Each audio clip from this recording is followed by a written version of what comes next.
Tanzania. Tanzania signs agreement for $30 billion LNG project. The government of Tanzania and a consortium of 4 energy companies, Shell, ExxonMobil, Equinor, and Ophir Energy, have signed a host government agreement, HGA, for the construction of a liquefied natural gas LNG project worth $30 billion. An HGA is intended to protect the rights of a foreign investor in the absence of a bilateral investment treaty. The HGA is the first stage of several stages of a large investment project, usually involving several parties. The government of Tanzania and the consortium plan to begin construction of the LNG project in 2025. Tanzania has 60 trillion cubic feet of gas deposits, which would allow the country to become a net exporter of the commodity. According to Energy, Capital, and Power, quote, the $30 billion project will have the capacity to produce 10 million tons of LNG every year and is projected to increase the annual economic growth of the East African nation by 2% and increase the domestic use of gas by 10%, unquote. Because Tanzanian ports are oriented toward Asia, which, according to the Citizen newspaper, currently accounts for 70% of demand for LNG, the nation has a competitive advantage in the industry.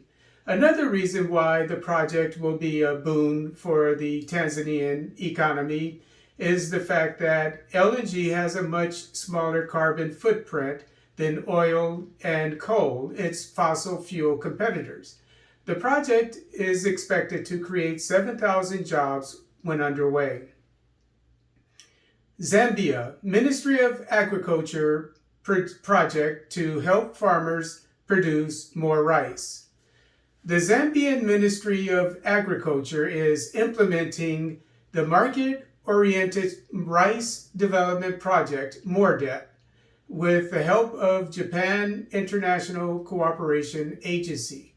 According to Lusaka Times newspaper, the project is training 240 rice farmers in Kande, Malengwa, Katongo, Makingo, and Namushakende towns in western Zambia. MOREDEP has provided each farmer with a 10-kilogram bag of rice seed, line markers, and ropes. The program will help Zambian farmers produce more rice at a better quality. MOREDEP will teach the farmers how to process polished or white rice, which is less healthy than unpolished or brown rice, but more marketable. MOREDEP will also teach the farmers how to package the rice and gain access to markets. MOREDEP is a 3-year project that started last year and will end in 2024. Meanwhile, Ronald Siyuni and Kalimba Muzaza of Namushakende and Kande towns say they expect to harvest more rice this year. Siyuni recommends that MOREDEP issue rice weeding machines to farmers.